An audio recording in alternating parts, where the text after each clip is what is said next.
करते हैं, काम हमारा सर्विस ही है। लेकिन अब हम पाकिस्तान में जो है वो लिटरेसी का एक मिशन हमने स्टार्ट किया है। तो आज का सेशन हमारा उसी हवाले से है, जिसपे हम बताएंगे आपको उस सेशन वो जो ये जो मिशन है इसका नाम है रोटरी पाकिस्तान लिटरेसी मिशन। तो मेरे ख्याल में अब मैं कम टाइम लेते हुए अपने पैनलिस्ट की तरफ आऊँगा, क्योंकि आज हमें इनको सुनना है ज़्यादा और ये बताएंगे हमें कुछ थोड़ा सा रोटरी के बारे में और उसके बाद उसके मिशन के बारे में। हम जो फिगर्स हैं वो कुछ बेहतर नहीं है कि जो 14-15 में लिटरेसी रेट 60 था तो वो ड्रॉप डाउन होकर लास्ट ईयर 58 हो गया है। तो मैं सिर्फ ये फिगर थोड़ी सी डिस्कस करना चाहूँगा, उसके बाद हम पैनल्स की तरफ चलेंगे कि पाकिस्तान का इस वक्त जो लिटरेसी रेट है वो है 58%, और उसमें भी फीमेल 48% पे हैं और मेल 70% पे हैं। अगर हम इसको प्रोविंस वाइज देखते हैं तो पंजाब है 62%, और 62 में से मेल और उसका जो अगर मेल और फीमेल में देखते हैं तो मेल 72% है और फीमेल 54%। सिंध का जो टोटल परसेंटेज है वो 55% है और मेल 67 है और फीमेल 44।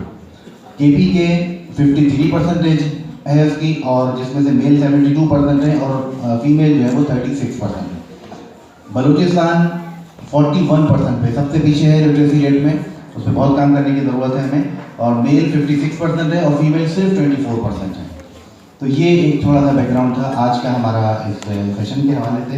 अब मैं आता हूँ पैनलिस्ट की तरफ हमारे, और सबसे पहले मैं इकबाल कुरैशी साहब से रिक्वेस्ट करूँगा कि वो हमें बताएं कि रोटरी पाकिस्तान लिटरेसी मिशन ये जो हमने मिशन स्टार्ट किया वो क्यों, उसके क्या रीज़न थे, और उसके अंदर हम हमारे क्या क्या जो हैं वो स्टेप्स हैं, क्या क्या चीज़ें हम कर रहे हैं और उसके क्या रिजल्ट हैं। तो इकबाल कुरैशी साहब प्लीज़। बिस्मिल्लाहिर्रहमानिर्रहीम। सबसे पहले तो तमाम हज़रात को बहुत बहुत शुक्रिया कि आप सब लोग इस लिटरेसी मिशन के इस प्रोग्राम में तशरीफ़ लाए। ख़ास तौर से ये हैदराबाद का जो लिटरेचर फेस्टिवल है, इनके जितने भी मुंतज़मीन हैं ये मुबारकबाद के बहुत मुस्तहिक़ हैं कि ये हर साल इस किस्म का एक फेस्टिवल करते हैं। हम समझते हैं कि इस किस्म के जितने भी प्रोग्राम्स हैं ये होते रहने चाहिए, और यही वो चीज़ें हैं जो कि हमारे लिए इंतहाई ज़रूरी हैं। अभी जैसे कि इमरान साहब बता रहे थे कि रोटरी क्या है, तो सोच लें कि 1111 साल पहले एक ऑर्गेनाइजेशन बनी जो आज तक मौजूद है। यकीनन दुनिया में बहुत सारे काम किए, बिलखुसूस पोलियो को अगर आपने सुना हो तो पोलियो की एडिकेशन आज से 30 साल पहले का मिशन है जो कि रोटरी ने लिया, और इसमें ये समझ लें कि 1.3 बिलियन डॉलर्स जो है वो रोटरी ने स्पेंड किए। दुनिया के 200 मुल्कों में ये रोटरी है, और इन 200 मुल्कों के लोगों ने मिल के यहाँ पे इसको सपोर्ट किया और पूरी दुनिया से पोलियो का खात्मा हुआ। अब नेक्स्ट मिशन जो रोटरी ने लिया है वो है लिटरेसी का। दुनिया में अगर हम देखेंगे बहुत सारे मसाइल हैं, उसके मुख्तलिफ हल सोचते हैं कि इंसाफ अच्छा हो जाए, लोगों के पास पैसे की तकसीम अच्छी हो जाए और कोई चीज़ें हो जाए, लेकिन एक अगर बुनियादी बात मैं कहूँ कि वो क्या चीज़ है जो कि माशरे को, दुनिया को बेहतर कर सकती है, तो वो तालीम है।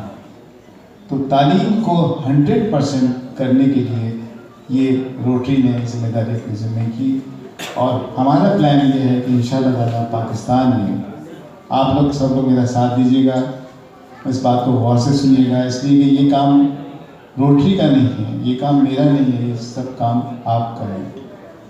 आप समझते हैं कि क्या इसकी ज़रूरत है कि मुल्क के अंदर, पाकिस्तान के अंदर हाथ खड़े करके बताएं कि लिटरेसी 100% होनी चाहिए या नहीं होनी चाहिए। Wonderful wonderful, this is great. और बात सिर्फ ये कि मैं अक्सर शेर व शायरी में बात करता रहता हूँ, कुछ सुनाने की कोशिश करता हूँ। हम हमेशा यही बातें करेंगे कि साहब हम जब ये करने जाएंगे तो इसका ये मसला पैदा होगा, जब ये करने जाएंगे तो वो मसला पैदा होगा। तो मैं सिर्फ ये कहता हूँ कि शिकवा जुल्मत शब से तो कहीं बेहतर था, शिकवाए जुल्म दे शब से तो कहीं बेहतर था, अपने हिस्से की कोई शमा जला के जाता। आप ये समझ लें कि आपने अपने घर के मुलाजिम को भी अगर तालीम दिला दी तो वो भी एक बहुत बड़ा काम है। आप बस सोचें कि यार ये स्कूल कैसे बेहतर होगा, ये यूनिवर्सिटीज़ कैसे बेहतर होंगी, ये कॉलेज कैसे बेहतर होंगे, हमारे यहाँ बाकी इदारे कैसे अच्छे होंगे। आप ये समझें कि आपने एक तालीम के लिए अभी यहीं पर ही, पता नहीं वो मौजूद हैं या नहीं है, लेकिन उन्होंने बड़ा अच्छा प्रोजेक्ट किया और फुटपाथ के बच्चों को देके उन्होंने उसकी लिटरेसी के हवाले से उनको तालीम देने के लिए प्रोग्राम किया। तो आई रियली अप्रिशिएट इट कि इस किस्म के प्रोग्राम चाहे छोटे से छोटे लेवल पर हों। एक फ़ायदा जो रोटरी के प्लेटफॉर्म का है वो ये है कि इसमें दुनिया के सारे ममालिक आपके साथ हैं। आपने बाहर स्टॉल देखा होगा, इसमें किताबें हम डोनेशन दे रहे हैं।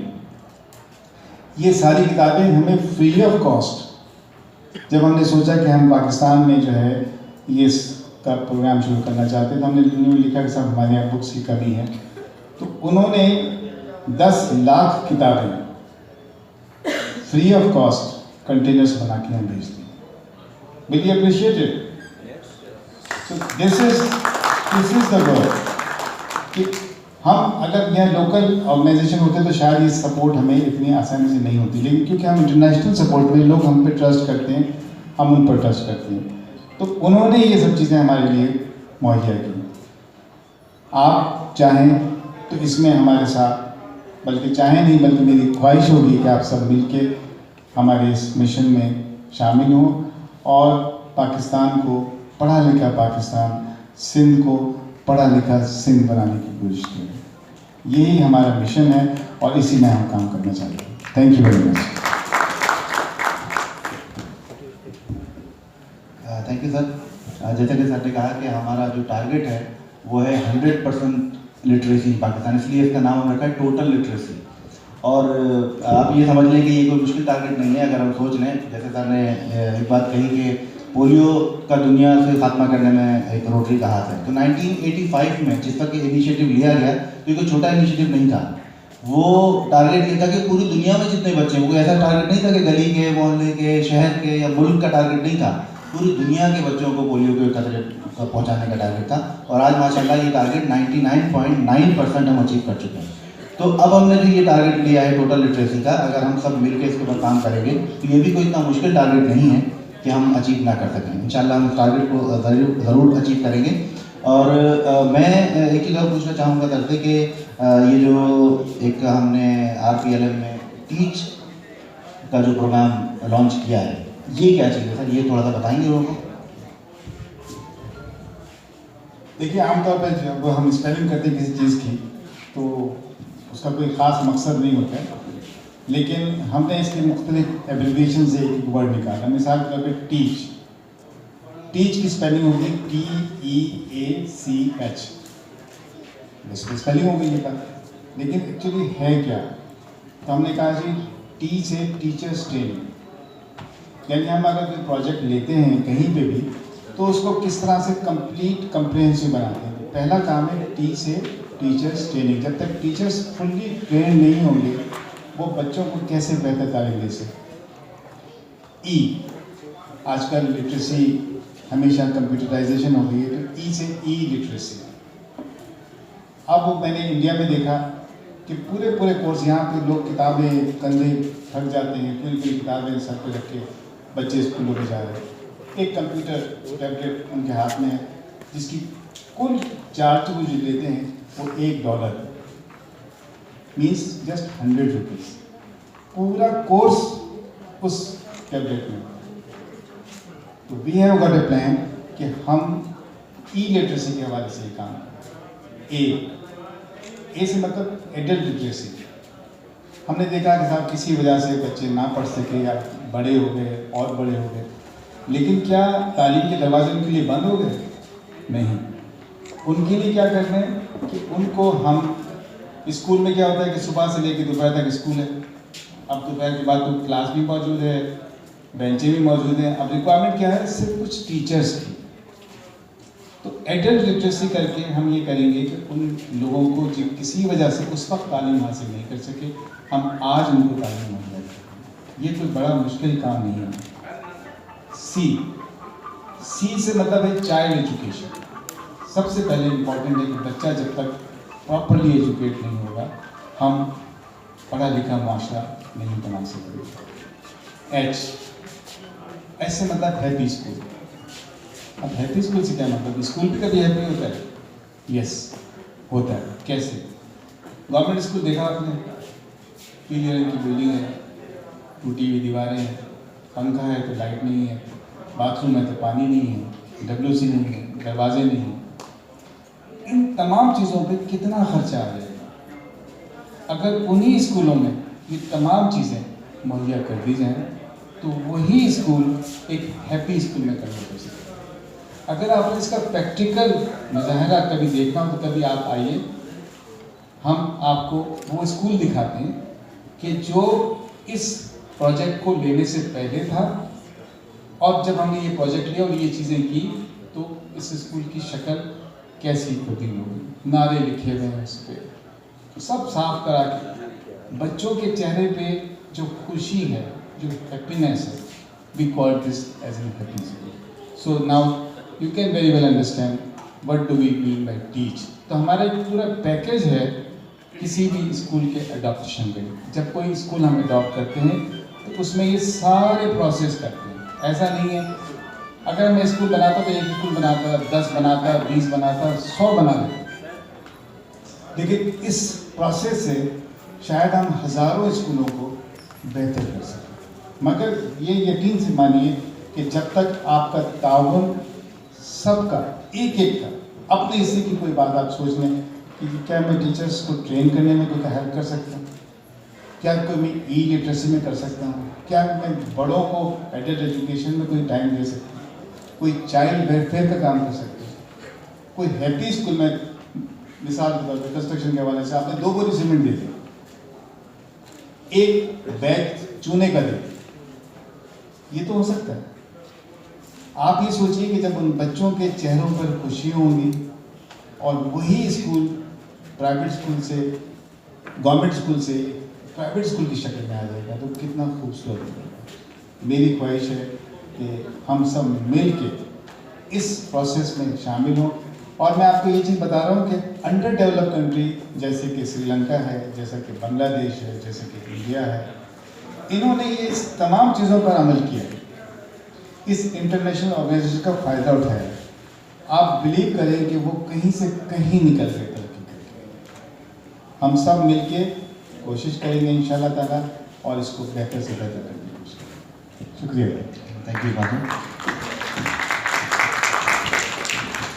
जैसा इकबाल साहब ने हमें बताया कि टीच प्रोग्राम जो है ये कंप्लीट प्रोग्राम है जिसमें बच्चों की लर्निंग का भी शामिल है, इसके अंदर एडल्ट लर्निंग भी है, इसमें लर्निंग भी है। तो ये एक बहुत ही कॉम्प्रिहेंसिव किस्म का हमने ये प्लान किया है मिशन, और जब हम कंप्लीट प्लान करेंगे तभी टोटल लिटरेसी की तरफ जा सकेंगे। इसमें जिस तरह इकबाल साहब ने कहा कि हम स्कूल्स को अडॉप्ट कर रहे हैं, हमने ये सोचा है कि जब 100% लिटरेसी पे जाना है तो हमें अपने स्कूल बनाने पे आएंगे तो कितने बना लेंगे। हमने सोचा कि जो गवर्नमेंट के स्कूल जो इस हालत में हैं उनको अडॉप्ट करें और वहाँ पे जो जिस चीज़ों की ज़रूरत है, चाहे टीचर्स ट्रेनिंग की ज़रूरत है या वहाँ पे कोई ये कंस्ट्रक्शन वगैरह के हवाले से किसी चीज़ की रिपेयर की ज़रूरत है, तो वो काम करें उन एग्जिस्टिंग स्कूल्स में और वहाँ की क्वालिटी को बेहतर करें। तो एजुकेशन की क्वालिटी को भी बेहतर करें और लिटरेसी के रेट को भी बढ़ाएं। तो ये तो हम RPLM के हवाले से बात कर रहे थे। हमारे साथ सलीम राव साहब मौजूद हैं जिनका ताल्लुक नवाबशाह से है। मैं जब कल स्टैटिस्टिक्स देख रहा था पाकिस्तान की लिटरेसी के हवाले से, तो इस तरह की फिगर सामने आई कि जो अर्बन साइड है वो फिर भी काफ़ी बेहतर है, कि ख़ास तौर से सिटीज़ जो है, बड़ी सिटीज़ जो है, वहाँ पे रेशियो 75% है, जबकि रूरल एरिया काफ़ी पीछे है। तो मैं चाहूँगा कि सलीम राव साहब थोड़ा सा इस बात पे रोशनी डालें कि ऐसा क्यों है, इसकी क्या वजूहत है और इनको किस तरह से कवर कर सकते हैं और इनको किस तरह से RPLM सपोर्ट कर सकता है।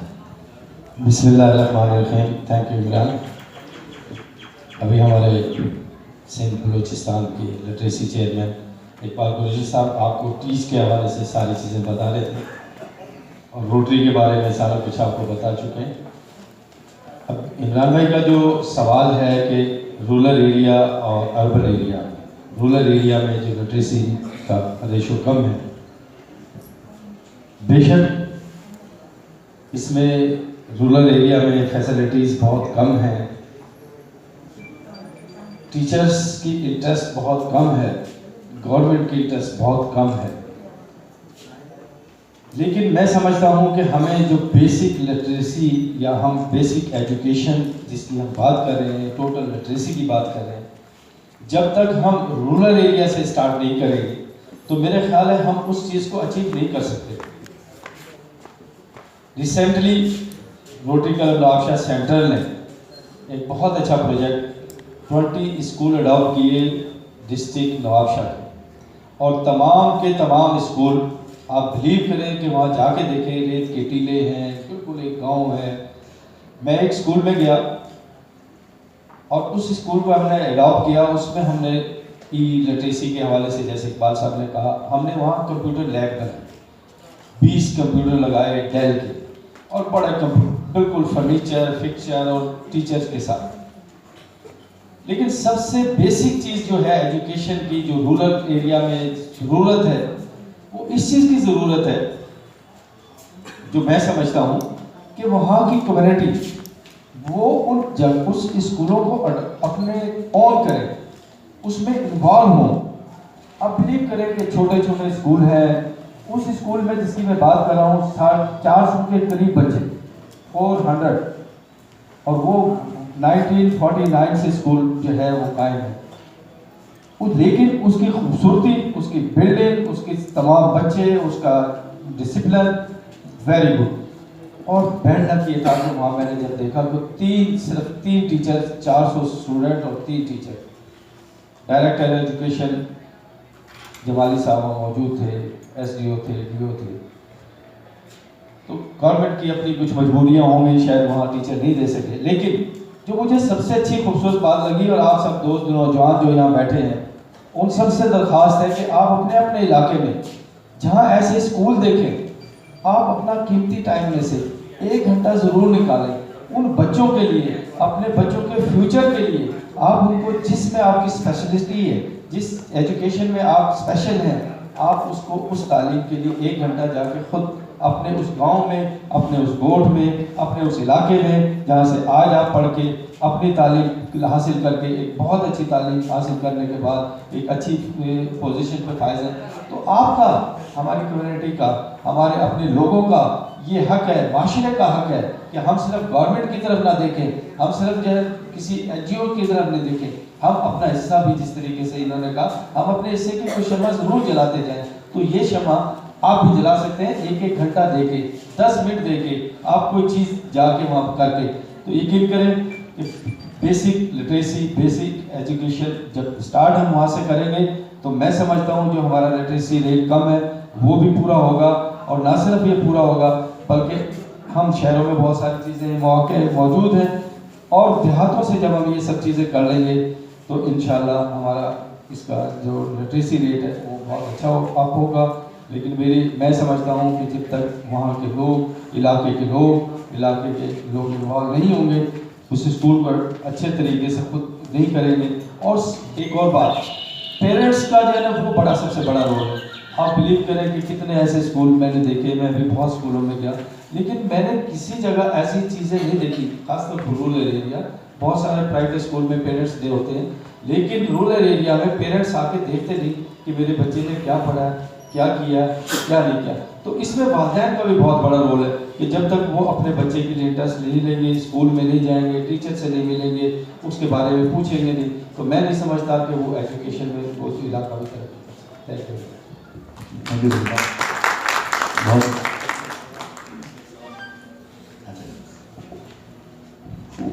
सलीम खान साहब से एक सवाल मेरा ये है कि अभी इन्होंने कंप्यूटर लैब का जिक्र किया जो कि इन्होंने नवाबशाह में बनाई।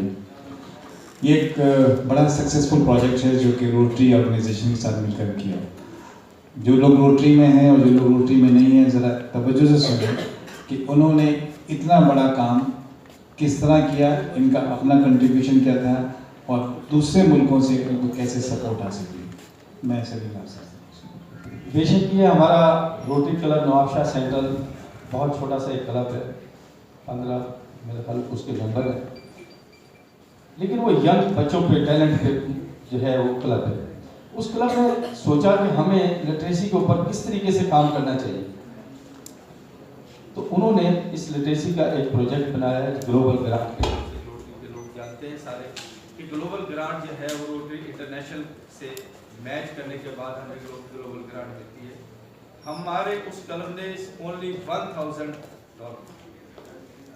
$1,000 उसने लगाया अपने क्लब से, और तकरीबन $25,000 जो हमें इंडिया ने सपोर्ट किया, और $25,000 हमें रोटरी इंटरनेशनल ने किया।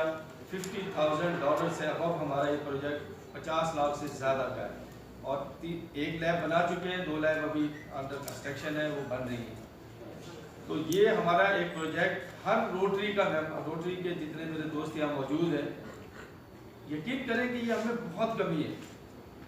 अगर हम इसके ऊपर काम करें तो हम अपने इलाके के, अपने माशरे के लिए बहुत अच्छे काम कर सकते हैं। न सिर्फ लिटरेसी में, बहुत सारे ऐसे हेल्थ केयर हमारा जो 6 फोकस है उसमें हम काम करें तो